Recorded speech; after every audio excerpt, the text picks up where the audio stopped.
할 수 없는 일을 해낼 때가 아니라 할 수 있는 일을 매일매일 할 때 우주는 우리를 돕는다. 소설가 김현수님의 말입니다. 소설가 김현수가 지지 않는다는 말이라는 수필집에서 했던 고백입니다. 20대의 그는 최고의 작가가 되기를 꿈꿨습니다. 그러던 어느 날 자신이 그다지 글을 잘 쓰는 사람이 아니라는 사실을 깨달았다고 합니다. 그 아픔이 얼마나 절절했는지 다시는 20대로 돌아가고 싶지 않을 정도라고 말했습니다. 그런 좌절감을 이겨내고 김현수는 지금 최고의 작가가 되어 있습니다. 엄청난 양의 글을 쓰고 엄청나게 많은 사람들이 그의 글을 사랑합니다. 그는 다시 고백했습니다. 20대에는 자신이 무엇을 원해야 하는지 몰랐던 것이라고. 사람은 어떤 사람이 되기를 꿈꾸는 것이 아니라 어떤 일을 하는 사람이 되기를 꿈꾸어야 한다고. 최고의 작가가 되는 것은 힘들지만 최고의 글을 쓰는 사람이 되는 것은 도전할 만한 일이며 매일같이 글을 쓰다 보면 언젠가 최고의 글을 쓸 수도 있다고 말입니다. 여러분이 시험에 합격한 사람이 되기를 원하면 여러분은 공부하는 내내 좌절감에 시달릴지도 모릅니다. 결과는 여러분에게 달린 것이 아니며 여러분이 컨트롤할 수 없는 모든 일은 여러분을 불안하게 만들기 때문입니다. 작가는 책을 낸 사람이 아니라 매일 글을 쓰는 사람을 뜻합니다. 여러분은 합격생이 아니라 매일 공부하는 사람이 되어야 합니다. 여러분이 제대로 소원을 빌면 우주 역시 여러분을 도울 테니까 말입니다. 365 공비타민, 어떤 사람보다는 어떤 일을 하는 사람의 한 대목으로 시작합니다.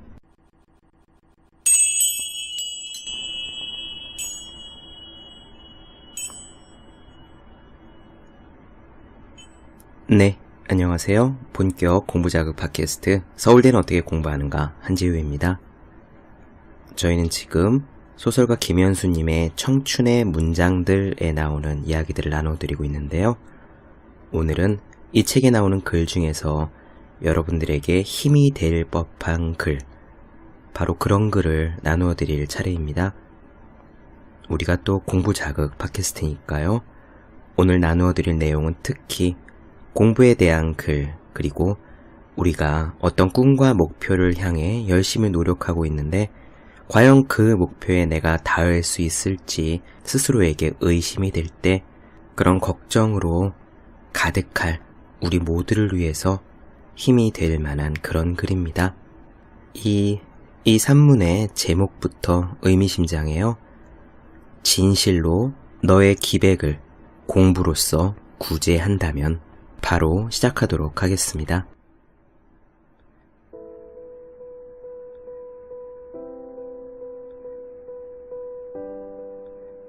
벌써 10년도 더 지난 일이다.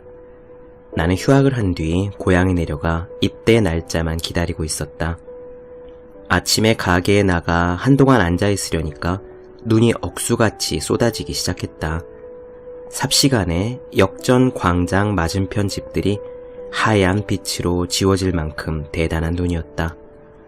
한참 그 눈을 바라보다가 다시 난로 옆에 앉아 랭보의 시집 지옥에서 보낸 한철을 읽고 있는데 누군가 그 눈보라 사이로 걸어와 문을 열었다. 금세 눈사람이 된 회색 승복의 스님이었다. 스님은 단팥빵과 크림빵 2개를 골랐다. 마실 것은 따뜻한 보리차나 달라고 했다. 어머니가 계셨더라면 속으로 욕 꽤나 먹을 법한 달갑지 않은 처손님이었다. 하지만 나로서는 어찌됐건 아무런 상관이 없었다. 보리차야 늘 난로 위 주전자에 올려뒀으니 그저 잔에 따르는 수고만 하면 되는 것이었다. 우리는 그렇게 난로를 사이에 두고 앉아 있었다. 그쯤에서 나는 다시 랭보의 시집을 펼쳐 읽었다. 보리차만큼이나 따뜻했던 김미숙의 아침 방송이 가게 안에 울려 퍼졌다. 전국에 눈이 쏟아지고 있는 그 멘트가 들려왔다. 무슨 책을 그렇게 열심히 읽고 있습니까? 라고 스님이 말했다. 나는 멋쩍은 표정으로 책의 표지를 보여주며 랭보의 시집입니다 라고 말했다.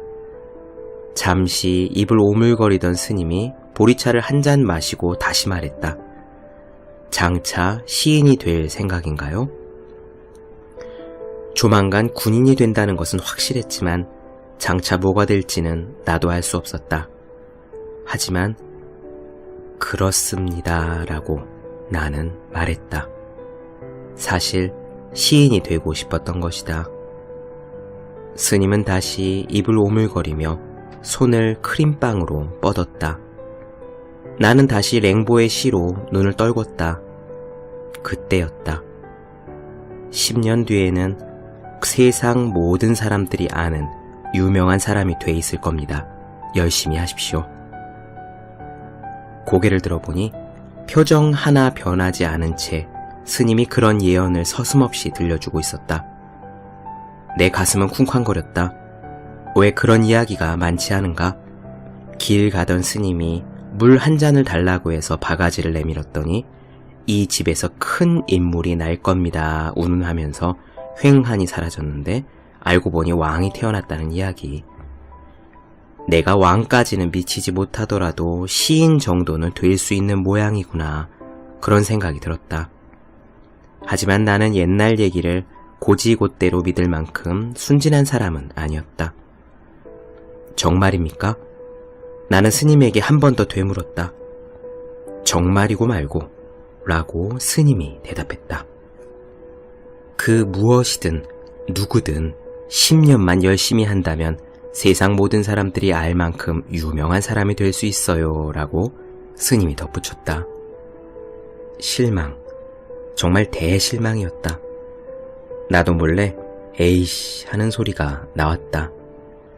왜 옛날 이야기에서 예언한 스님이 잠깐 돌아보는 사이에 홀연히 사라지는지 알 수 있을 것만 같았다. 그 스님이 단팥빵만 드시고 불현듯 사라졌다면 좋았을 텐데. 하지만 스님은 내게 영동군 어딘가에 있는 절의 주소가 찍힌 명함까지 건넨 뒤에야 한번 찾아오라는 말과 함께 한결 뜸해진 눈발 속으로 다시 들어갔다. 나는 한동안 그 명함을 바라보았다. 위대한 왕이나 학자의 탄생을 예언한 스님 중에 명함을 가지고 다니는 스님이 있다는 얘기를 들어본 적은 없었다. 한동안 그 명함은 내 지갑에 꽂혀 있었는데 언제부턴가 보이지 않았다.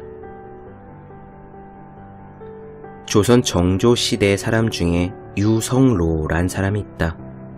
아마도 정조시대 인물지를 잘 찾아보면 이 사람에 대해 더 많은 것을 알 수 있을지 모른다. 하지만 나는 유성로가 강화도로 유람을 가서 그 고을의 늙은 기녀와 매우 가깝게 지냈다는 것, 만이산 정상에 올라가 시 한 수를 짓지 못하고 그만 내려왔다는 것 정도밖에는 모른다. 그나마도 유성로의 글을 통해서가 아니라 유람가는 그를 송별할 정도로 가까웠던 이 옥의 글을 통해서 알게 되었다. 이 옥은 자신의 감정을 숨김없이 드러내고 당대의 현실을 그대로 그리는 소품체 문장을 구사한다는 이유로 문체 반정을 주도한 정조 임금의 눈밖에 나서 평생 관직에 나서지 못하고 지방으로 떠돈 사람이니 이 둘의 교우가 젊었던 성균관 유생 시절에 시작됐다고 추측해볼 수 있다. 이 옥은 유성로가 만이산에 올라갔다가 그만 시 한 수도 짓지 못하고 그냥 내려왔다는 소식을 듣고는 황항루 사적에 대한 고증이라는 글을 남겼다. 시인 이백이 중국 호북성 황항루에 올랐다가 최호의 시를 보고 감히 시 한 수를 짓지 못하고 떠났다라는 옛 이야기에 대한 이옥 나름대로의 해석이었다. 소시적의 이백은 스스로 문장을 자청해 좋은 산수만 만나면 늘 시를 지었다고 한다. 그러다가 황항루에 오르게 됐는데 눈이 휘둥그레지고 입이 딱 벌어지고 정신이 황홀해져 그만 붓 대롱을 씹어서 깨트리고 수염을 비벼 56가닥이나 끊어뜨리면서도 단 한 글자의 시도 쓰지 못했다고 한다. 그래서 술 300잔을 마시고 쇠망치로 난간을 두드려 부숴버리고는 욕을 하며 잠들었다. 그리고 꿈속에 학을 탄 신선이 나타나 이렇게 말했다. 멀었다. 내가 오늘 이후에도 역시 시에 능하다고 그렇게 말할 수 있겠느냐? 힘쓸지어다. 진실로 너의 기백을 공부로서 구제한다면 무어 넓다고 탓할 것이 있겠느냐? 내가 장차 삼상의 한 구비로 연지를 삼도록 너에게 허락하겠다. 말하자면 이 꿈은 양술이 큰 물 정도는 벼루 삼아 누릴 날이 반드시 올 테니 열심히 공부하라는 이야기다. 이 이야기를 친구인 유성로에게 들려주면서 이옥은 이백이 깜짝 놀라 일어나 드디어 중국 강서성에 있는 광려산으로 들어가 주야로 글을 읽은 지 무릇 10년 만에 마침내 천하의 문장이 되었다는 이야기를 슬쩍 덧붙인다. 이백의 이야기를 하는 듯 하지만 실은 유성로에게 10년 정도 공부하면 너도 이백 같은 시인이 될 수 있다라고 말하는 셈이었다. 유성로는 그 말을 믿었을까? 나는 정말 그 말을 믿기로 했다. 그로부터 6년 정도가 지난 뒤에 일이었던 것 같다. 문인들이 모이는 어느 술자리에 갔다가 나는 너는 이제 끝났어 라는 말을 들을 지경이 됐다. 그 무례한 말에 나는 있는 힘껏 항변했지만 그건 내가 정말 끝난 것인지도 모른다는 생각 때문이었다. 아니다. 끝났다고 생각했다. 그렇게 절망하고 좌절했던 바로 그 순간, 그때 불현듯 그 스님의 말이 생각났다. 10년이라고 했다. 아직 한 4년은 더 남아있었다. 이백처럼 온 세상 사람들이 아는 그런 시인이 될 것이라고 믿었던 것은 아니다. 다만 거기서 내가 끝나지 않기만을 바랐을 뿐이다.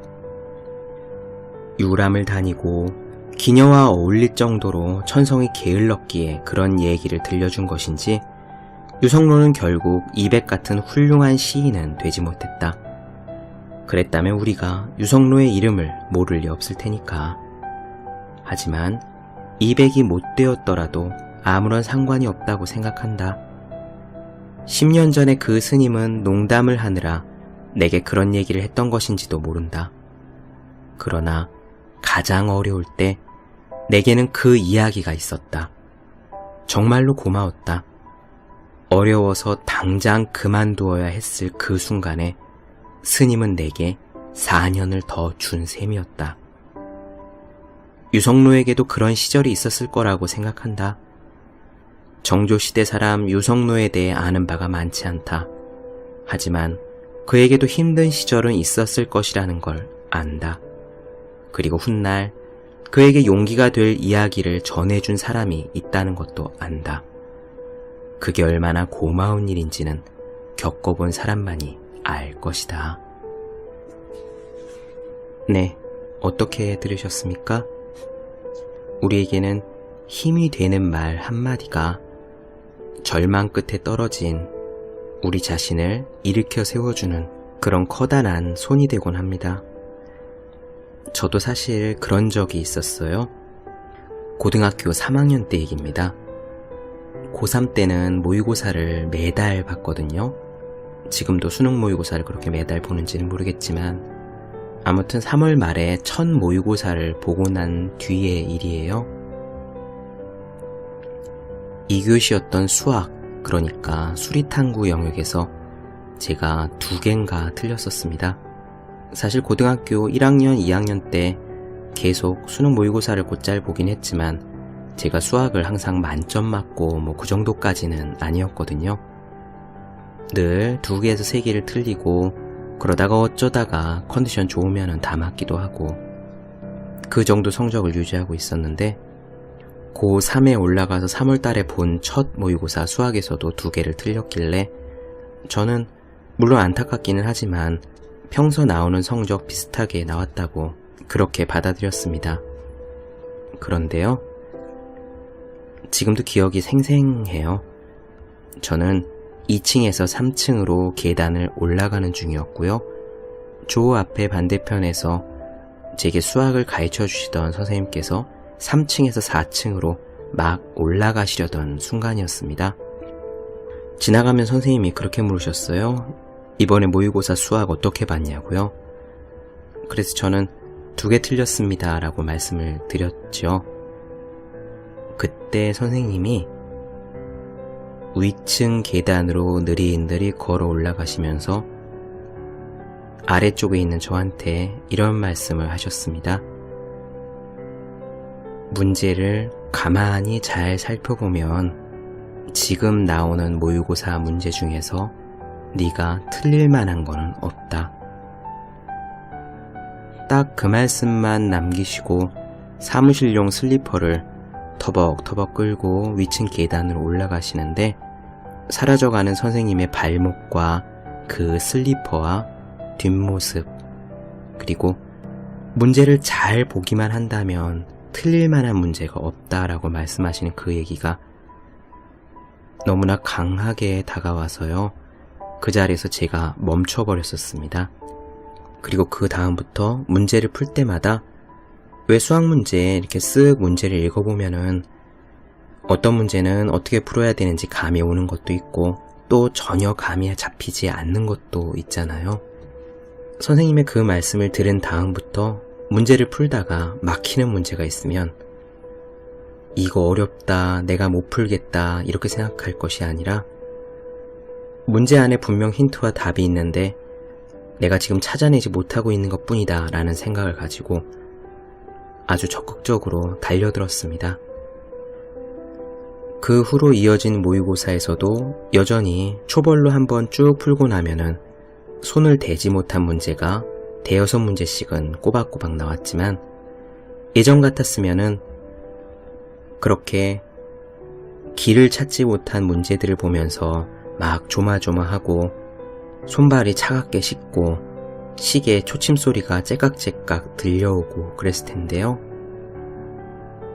그때부터는 선생님의 그 말씀, 문제를 잘 뜯어보면 그 안에 분명 답이 있다, 못 풀만한 문제는 없다라는 그 한마디가 계속 생각나서 당황하거나 겁먹지 않을 수 있었습니다. 그래서요, 고3 때 4월달 모의고사부터 그 뒤로 쭉, 그리고 수능시험까지 결국 수학 문제는 한 번도 틀리지 않았습니다. 고등학교 1학년, 2학년 때 매번 2-3개씩 틀려나갔던 수학 실력 치고는 고3 때 선생님의 그 한 말씀이 저한테 그런 엄청난 힘을 주셨던 거라고 저는 그렇게 생각을 해요. 이렇게 우리가 공부를 할 때는 힘이 되는 말 한마디, 그게 무척 중요합니다. 여러분 주변에도요, 공부하시는 분, 수험생, 그리고 무언가 목표를 가지고 노력하는 분이 계시면은요, 응원의 말을 던져주시기 바랍니다. 적어도 부정적인 말은 한마디도 하지 마시기를, 그러기를 바래요. 사실 공부를 하는 사람에게는 진심이 담겨있는 부정적인 말보다 그냥 지나가면서 던지듯 하더라도 응원의 말, 긍정적인 말이 훨씬 낫습니다. 여러분들도 다 공부해보셔서 아시잖아요. 지금 이 글에 나오는 소설가 김현수님에게 10년 후에는 유명한 사람이 되어 있을 것이라고 했던 그 스님도 그랬을 겁니다. 비록 그 스님이 어디 가서나 그냥 던지셨던 말이었을지라도 특별한 기대 없이 그냥 했던 일반론일지라도요, 그래도 그 긍정적인 말 한마디에 김현수님이 힘을 얻지 않았습니까? 술자리에서 너는 이제 끝났어 라는 말에 정말 좌절하고 붓을 꺾을 수 있었던 그 순간에 김현수님이 10년 후에는 이라는 그 스님의 한마디를 떠올리지 않았다면 우리에게는 지금 시인 김현수도, 그리고 소설가 김현수도, 또한 오늘 이 방송도 없었을 겁니다. 네, 우리들에게 힘을 주는 김현수님의 글 한 개 더 보고 오늘 이 시간 마치도록 하지요. 이 글 역시 글을 쓰고 공부를 하고 꿈을 쫓는 우리들에게 응원을 주는 그런 말이 되겠습니다. 바로 이어갈게요. 설이 내린 연잎은 그 푸르렀던 빛을 따라 주름져 가더라도. 고등학교 시절 어느 출판사에서 뽑는 독자 모니터 요원이 되겠답시고 도구감을 써서 보낸 적이 있었다. 모니터 요원이 되면 그 출판사의 책을 정기적으로 보내준다고 했기 때문이었다. 그때까지만 해도 100일장은커녕 장문 시간에도 글을 잘 쓴다는 말을 들어본 적이 없었기 때문에 그다지 기대는 없었다. 그런데 얼마 뒤 그 출판사에서 독자 모니터 요원에 뽑혔다며 답장이 왔다. 워드 프로세서로 인쇄한 내용물은 별다를 게 없었는데 봉투에 글을 잘 읽었다며 몇 마디가 적혀 있었다. 내가 너무 좋아하는 시인이 쓴 글이었다. 기분이 얼마나 좋았는지 말로 표현할 수 없을 정도였다. 아마도 그 봉투의 글귀가 아니었더라면 나는 여전히 이제까지 100일장은커녕 장문 시간에도 글을 잘 쓴다는 소리를 들은 적이 없고 운운하며 계산기 같은 것이나 두들기고 있었을지도 모른다. 다 늦어서 글 잘 쓴다는 소리를 들은 나는 불행 중 다행인지 다행 중 불행인지 대입시험에서 천문학과를 지망했다가 그만 떨어지고 말았다. 잔뜩 의기소침해 재수를 준비하려던 차에 서울에서 그 시인을 만났다. 다시 한번 그는 내게 글을 잘 쓴다며 번역을 해보라고 권했다. 나는 중학교 1학년 때부터 이과를 꿈꾸던 사람이었다. 문과에 진학한다는 건 내게 완전히 새로운 삶을 살라는 뜻이나 마찬가지였다. 하지만 그는 이제까지 100일장은커녕으로 중무장한 내 뿌연 내면에 감춰진 능력을 보고 있었다. 그런 게 어떻게 눈에 보이는 것인지 아직 잘 모르겠다. 어쨌거나 나는 손바닥을 뒤집듯 쉽게 영문학과에 지원하기로 결심했다. 한 인간이 대학 진학을 앞두고 계열을 바꾸는 데는 수많은 원인이 있기 때문이지만 영문학과에 들어가게 된 것은 전적으로 그의 권유 때문이었다. 살아오는 동안 그 누구도 내게 그런 식으로 말해준 사람은 없었다. 내 성적과 생김새를 지적하는 사람은 많았지만 내 안에 어떤 가능성이 있는지 직접 가리켜 말한 사람은 없었다. 내가 시를 쓰게 된 것도 그가 내게 던진 말 때문이었다. 한 번은 내가 무슨 일로 약간 비꼬는 투를 섞어서 저도 시나 써야겠어요 라고 말한 적이 있었다. 그는 정확하게 내게 이렇게 말했다. 그거 좋은 생각이구나. 내가 어떤 시를 쓸지 꼭 보고 싶다. 어떻게 그런 말을 할 수 있을까? 그의 격려 덕분에 내 안에 가시덩굴처럼 쌓여있던 수많은 두려움들, 예컨대 이제까지 100일장은커녕 같은 것들이 하나 둘씩 떨어져 나가기 시작했다. 그가 늘 그렇게 격려만 한 것은 아니었다. 내가 처음 시를 보여줬을 때 그는 멍한 표정으로 노트를 앞뒤로 넘기다가 한참 만에 입을 열었다. 이게 백상지 100g짜리인가? 아주 비싼 종이에 시를 썼네. 다음부터는 싸구려 갱지에다가 시를 써. 그게 무슨 말인지 금방 알 수 있었다. 사람들이 이건 그래도 시처럼 보인다라고 말을 할 때까지 나는 수없이 많은 노트를 버려야만 했으니까. 하지만 그래도 불안하지 않았다. 나에게는 내 또래 그 누구보다도 큰 자신감을 불어넣어준 사람이 있었기 때문이다. 그렇게 한 3년 정도 그와 함께 지냈다. 그의 집에서 생활하기도 했고 함께 여러 곳을 여행하기도 했다. 그러는 동안 나는 수없이 많은 광경을 봤고 수없이 많은 소리를 들었다. 대개는 처음 보고 듣는 것들이 많았다. 그를 만나기 전까지 나는 세상을 제대로 바라보고 듣는 법을 몰랐기 때문이었다. 사실 나는 자신이 어떤 사람인지도 몰랐다. 스승이라고 부를 만한 사람들이 우리 삶에 존재하는 이유는 우리 같은 사람들도 이 세상을 더 밝고 멀리 보라는 까닭일 것이다.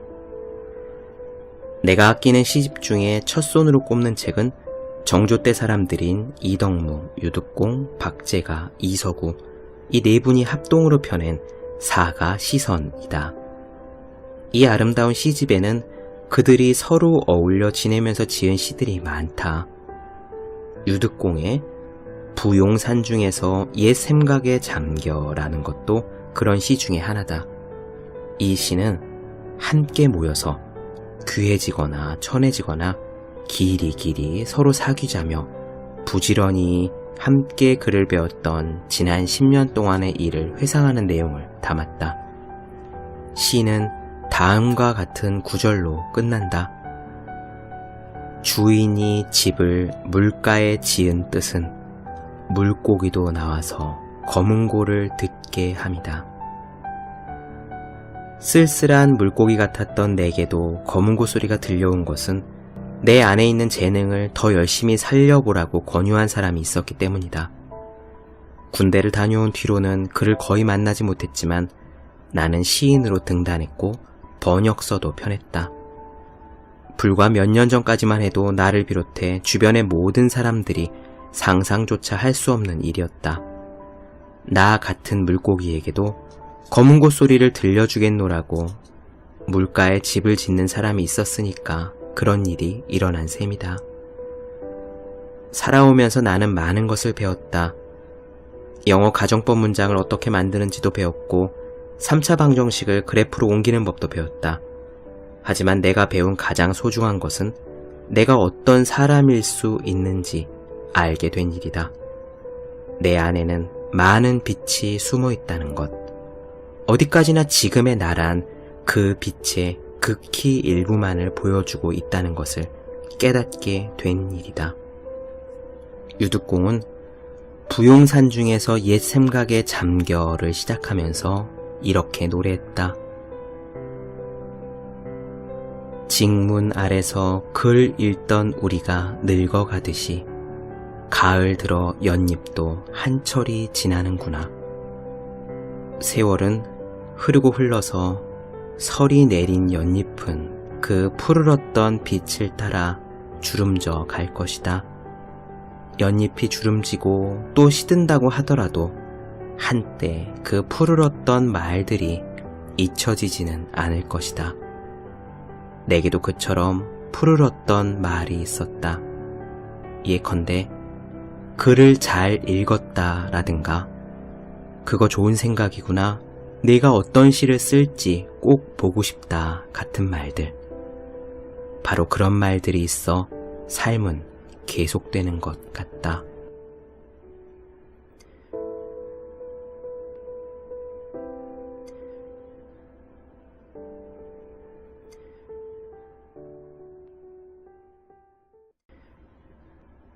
네, 본격 공부자극 팟캐스트 서울대는 어떻게 공부하는가?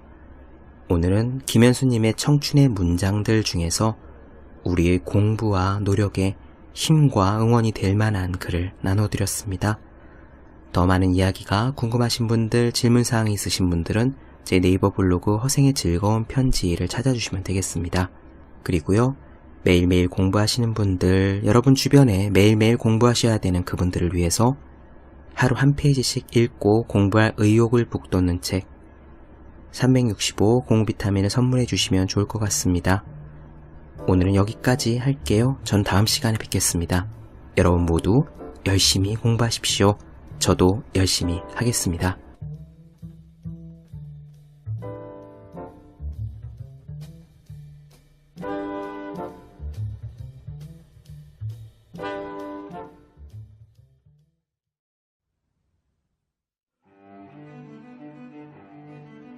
세계적인 영향력을 가진 동기부여가 앤서니 라빈스는 내 안에 잠든 거인을 깨워라에서 중요한 이야기를 했습니다. 성공의 핵심은 고통스러운 과정을 즐거운 결과와 연결하는 능력에 달려있다. 그렇습니다. 보디빌더들이라고 해서 맛있는 음식을 배부르게 먹고 싶지 않을 리 없습니다. 다만 음식의 절제가 멋진 근육과 연결된다는 사실을 알기 때문에 참는 것 뿐입니다. 가수 지망생들이라고 해서 매일 해야 하는 연습이 쉬울 리 없습니다. 그저 열심히 노력해서 두각을 나타내는 것만이 정식 가수로 데뷔할 수 있는 길임을 알기 때문에 견디는 것 뿐입니다. 공부도 이와 같습니다. 잠을 참는 고통, 집중하는 고통, 엉덩이 땀띠의 고통 자체를 반기는 사람은 아무도 없습니다. 벚꽃 구경을 제쳐두고 하는 중간고사 준비가 즐거울 일 없고 성탄 전야에 앉아있는 도서관이 포근할 리 없습니다. 그러나 그럼에도 불구하고 공부하는 사람들은 고통의 과정을 목표 달성이라는 결과와 즉각 연결시키고 있기 때문에 힘들더라도 이를 흔쾌히 받아들이죠. 우리는 고통과 결과를 연결하는 회로를 놓아야 합니다. 회로는 마치 들판에 난 길과 같아서 자주 다니면 점점 분명해집니다. 고통이 느껴지는 순간 고통 앞에 항복하지 말고 즐거운 결과를 상상하기 바랍니다. 반복하면 반드시 회로는 생깁니다. 고통과 즐거움을 연결하는 능력이 바로 꿈을 이룰 수 있는 능력입니다. 365공 비타민, 고통과 즐거움을 연결하는 능력의 한 대목으로 시작합니다.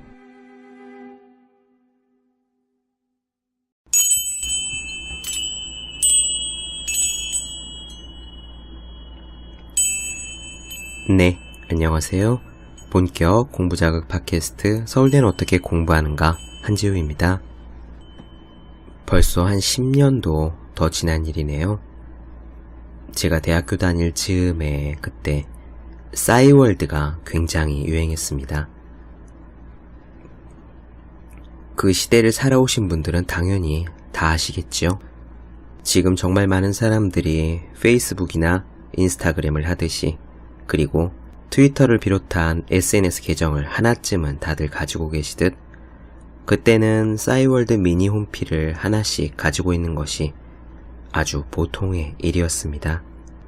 저는 지금도 그렇고 그때에도 역시 SNS를 꾸미는 일, 그러는 데는 좀 서툴렀지만 그래도 대세에 뒤떨어지지 않기 위해서 미니 홈피를 하나 갖고는 있었거든요. 그리고 그 싸이월드에는 일촌이라는 기능이 있었어요. 요즘 쓰는 다른 SNS에서 있는 이웃이라든가 친구라든가 혹은 팔로워라든가 그런 비슷한 개념입니다. 상대방의 미니홈피에 들어갈 수도 있고 직접 쪽지를 보낼 수도 있고 대강 그런 관계가 이웃이라고 생각하시면 되겠어요. 제가 한 번은 이런 일이 있었습니다. 책을 읽다가요, 그 책이 너무너무 좋았어요.